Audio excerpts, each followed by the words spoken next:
My name is Karen Johnson. I'm 36, the oldest in my family, the one who always knows the right number to call, the trick to get a human on the line in under 2 minutes. I have two kids, Nora, 8, sharp as a lighthouse, and Theo, 5, pure energy on little legs. I co-parent civilly with their dad, and lately, I'm dating Daniel, the kind of man who brings in the grocery bags without ever treating it like charity.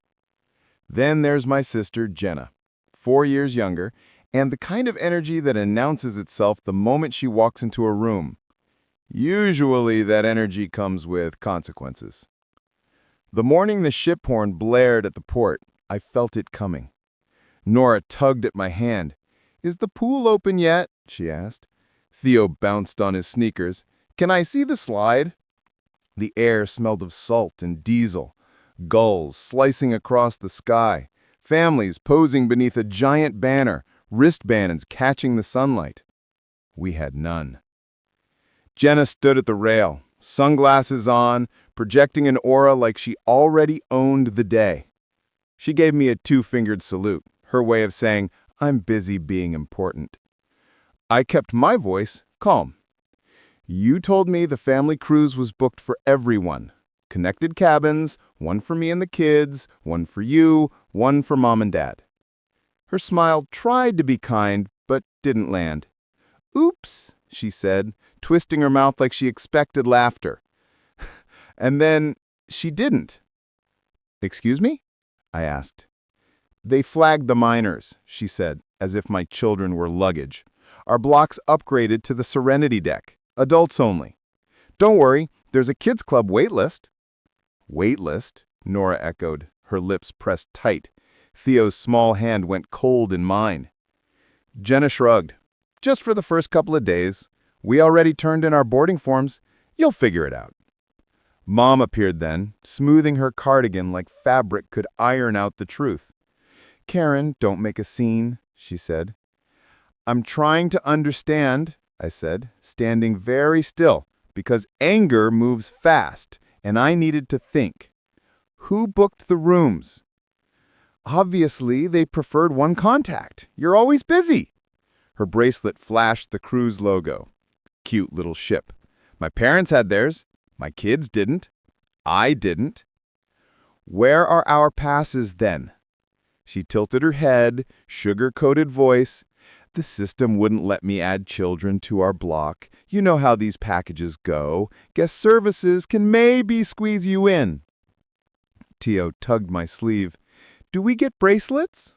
I looked at my sister and saw the old childhood face, the one that said, "We decided without you." "Why didn't you call?" I asked. "Every time I call, you give me a speech. I thought you'd be grateful not to juggle the kids for once." Dad loomed behind Mom, a shadow of impatience. "We'll miss our slot." Nora's voice thinned. "Are we not going?" "It's just logistics," Jenna said. "Don't be dramatic." The ship horn bellowed again. The crowd cheered. I felt the moment trying to shove me along. I refused to move. I've learned that you can drown quietly in a family if you keep moving through nonsense. My phone buzzed. Charges pinged my card. $128 here, $56 there, cocktail packages, thermal suite passes, a sparkling amenity I never asked for. Jenna's bracelet glittered like a tell. I tasted yesterday's coffee at the back of my tongue. Behind the gulls and horns, I heard my therapist's voice. "When you set a boundary, expect the tantrum. It's not a crisis, it's data." I opened the cruise app. Everything lit up. The booking I'd paid for changed. I didn't approve the note. Primary contact. Jenna had edited. Under Manage Guests, I found a function I'd never noticed. Restrict spending privileges and revoke cabin access for non-checked-in guests. Another page. Material change exception. Refund eligibility. A voice note from Jenna popped in. "We're in the Champagne Lounge. If you're not coming on, can you at least add your card for Mom's internet? Quick, thanks." I stared at the screen until the letters stopped crawling. Then I checked onboard charges.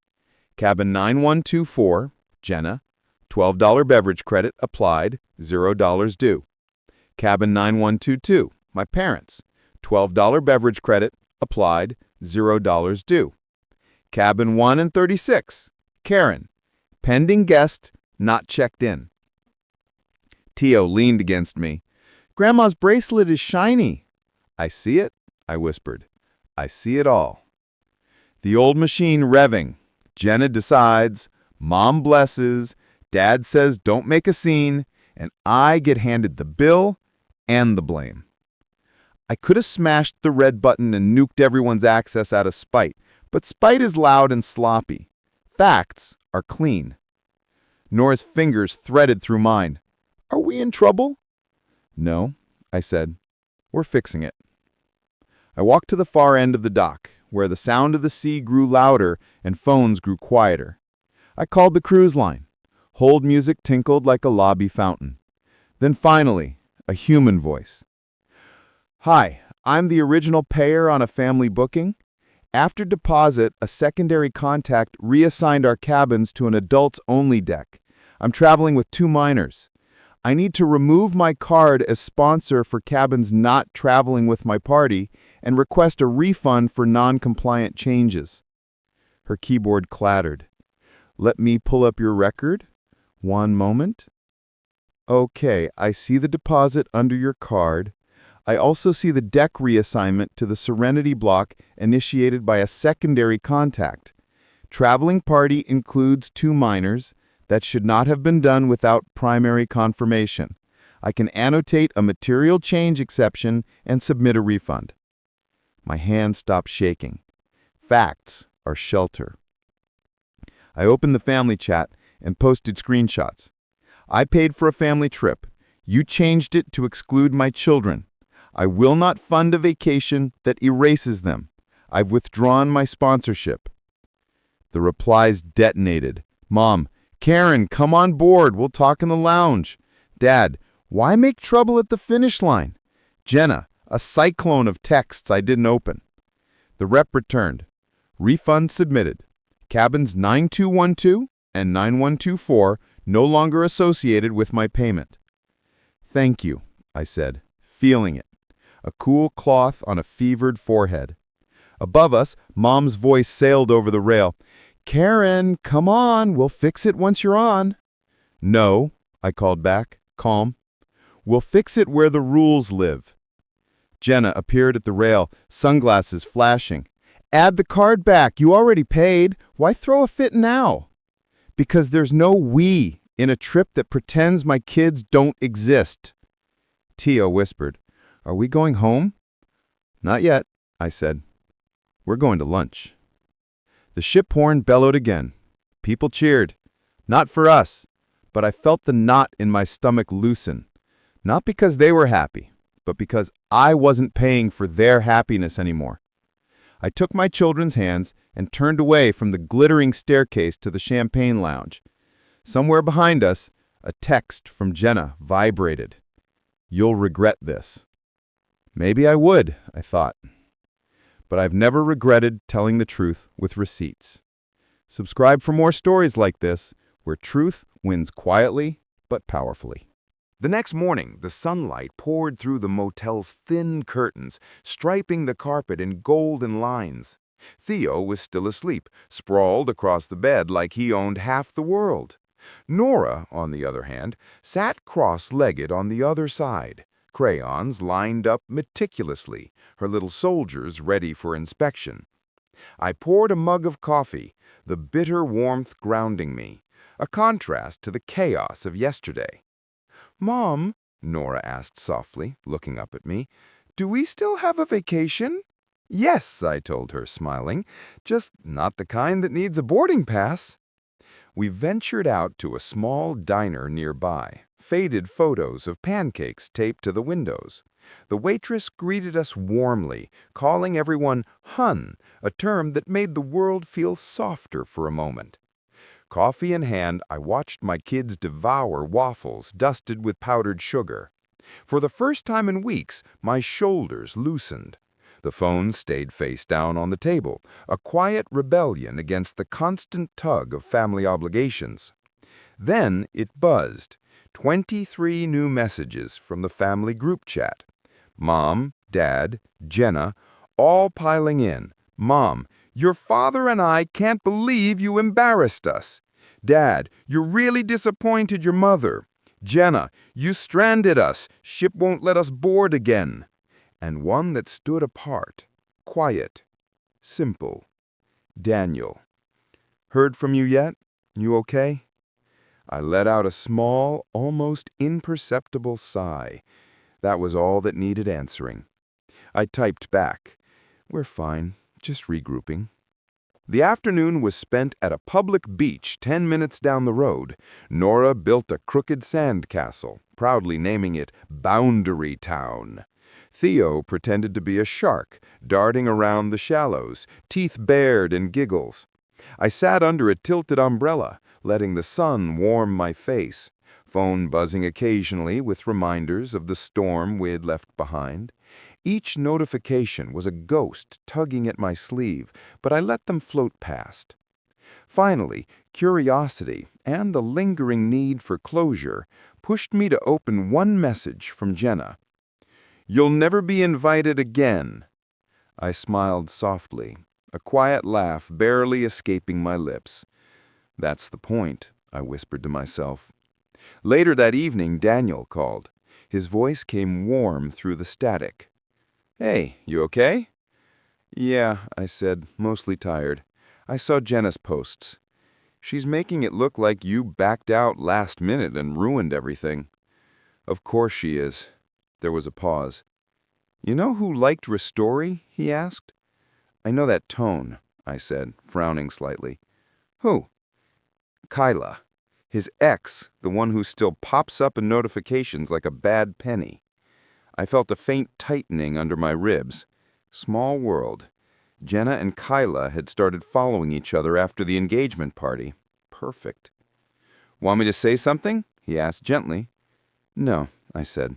"Let them curate their version. I'm busy living mine." He laughed softly. "That's my girl." I hung up before I could overthink the phrase. That night, both kids fell asleep with salt on their cheeks and wet hair, tiny reminders of a day well spent. I scrolled through my emails. There it was. Refund confirmed. Numbers adding up to something more than money. A receipt for self-respect. Beneath it, another email. Activity logs from the cruise line. Curious, I opened it. The time-stamped entries and notes told the story I had suspected all along. Jenna had maneuvered the upgrade and the perks as part of some influencer deal. Kayla Morgan, Daniel's ex and travel content creator, had been CC'd in the requests. My sister hadn't booked the family cruise for memories. She had booked it for exposure, using my money as leverage for someone else's benefit. I leaned back in my chair, staring at the ceiling. The pieces fit together now, cold but clear. My kids' laughter floated from the next room. Somewhere in that sound, the reminder that boundaries were not cruelty. They were protection. Morning brought soft rain.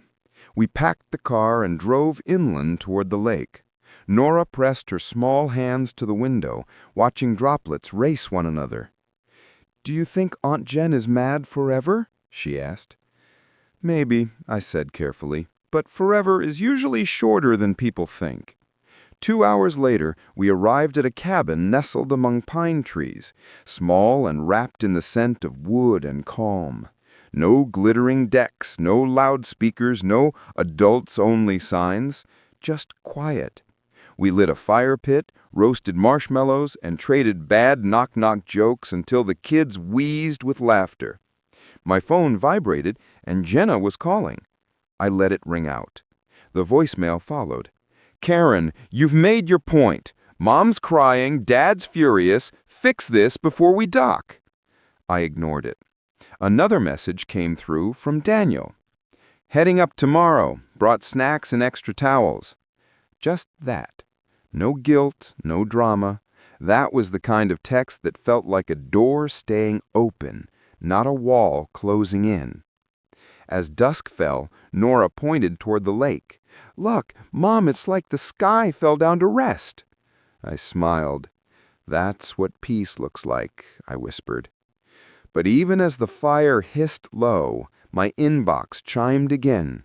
Another email from the cruise line. Follow-up, material change audit, additional records. I opened it slowly. Every charge, every edit, every note detailed. And at the bottom, a line that hit harder than I expected. Third-party contact approved for content collaboration, Kayla Morgan, Daniel's ex. I exhaled. The lake remained still, indifferent to the storm that had finally stopped tugging at me. When Daniel arrived the next morning, the kids sprinted toward him, their joy uncontainable.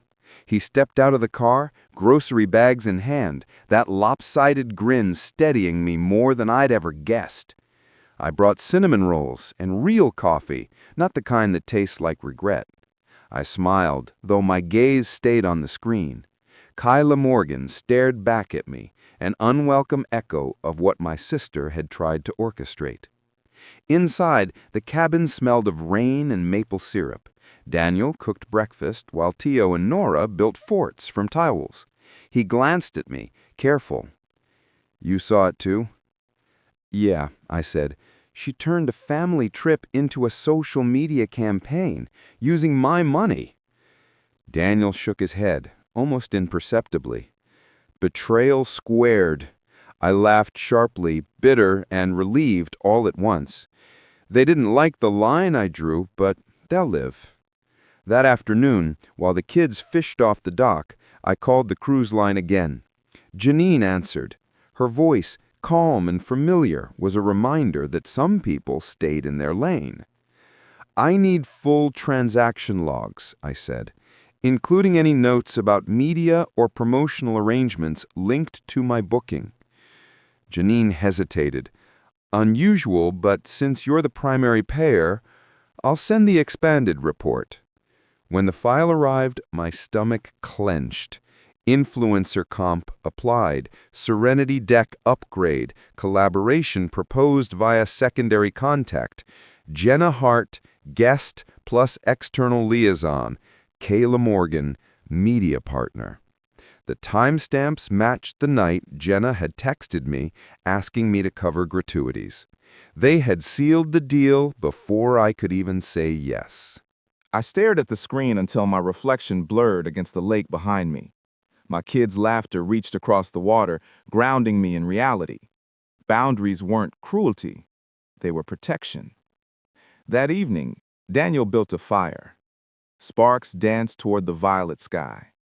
"You could forward these records to the cruise company's ethics team," he said casually. "They'll freeze Jenna's access permanently if she used your payment for media collaboration." I raised an eyebrow. Becoming the villain twice over, first for pulling my card, now for exposing her, felt oddly satisfying. Nora came running with a marshmallow in hand. "Mom, can we tell scary stories?" Theo joined, cautious, but not too scary. I smiled, closing the laptop. Deal.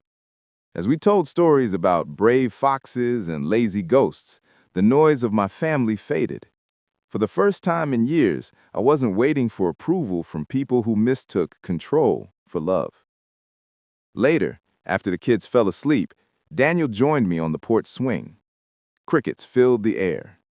"You're thinking of making it go away clean," he said quietly. "Who wouldn't? But this," he tapped the edge of my laptop, "isn't just about money. It's about what they'll keep taking if you don't close the account." I leaned back. "You sound like my therapist." "She's smart," he said. "True," I said, half smiling. He looked at me with a softness that felt real. "I'm proud of you, Karen, for not letting them rent your silence anymore." I didn't answer. I just stared at the email, hovering over the forward button. One click could end Jenna's influencer deal and potentially burn what was left of our family bridge. I clicked forward. Subject: unauthorized collaboration. Evidence attached. I exhaled. Daniel watched quietly. That was peace. Or maybe the sound of a bridge finally catching fire.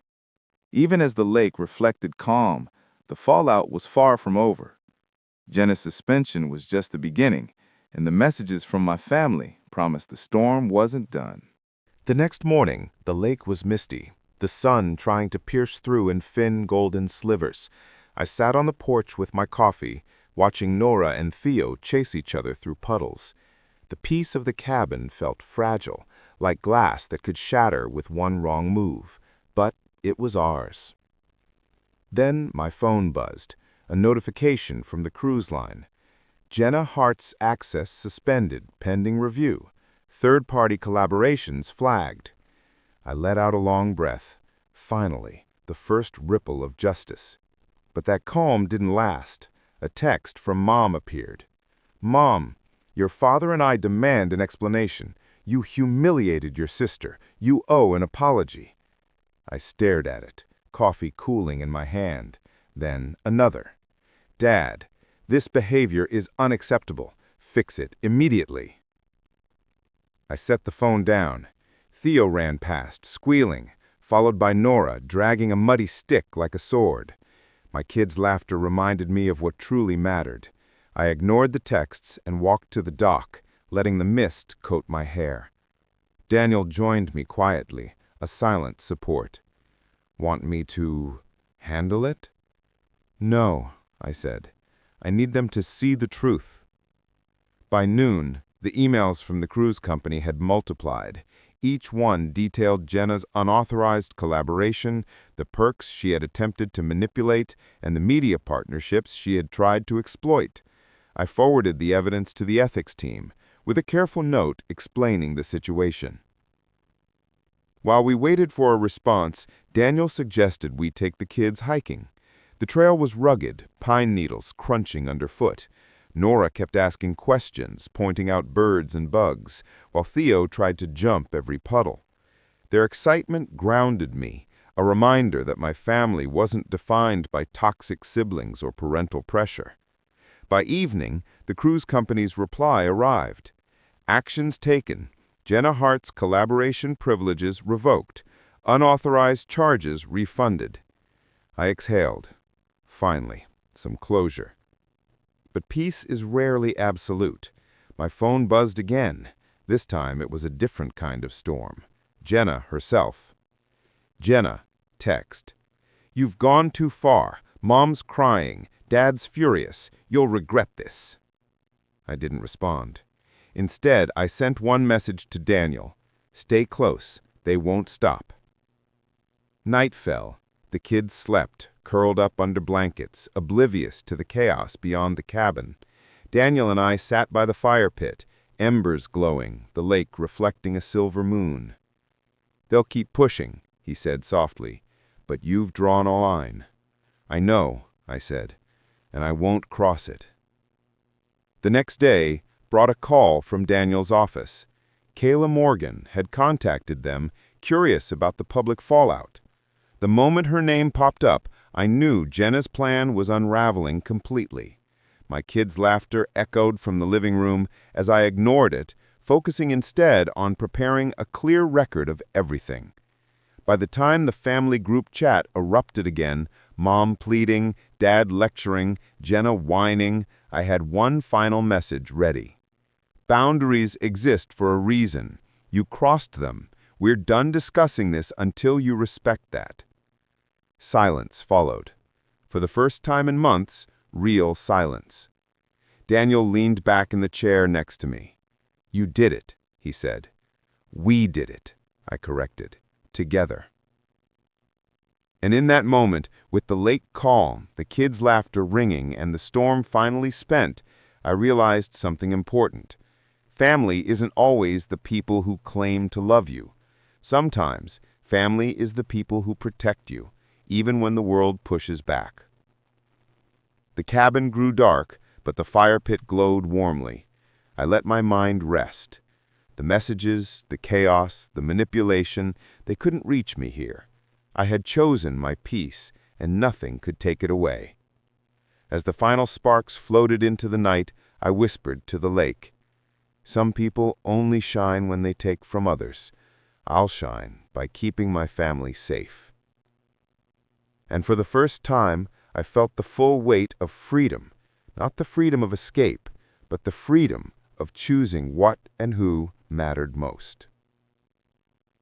Even as the storm outside the cabin faded, the ripple effects of Jenna's actions were far from over. Some bridges were burned, others could be rebuilt, but only on the terms I set.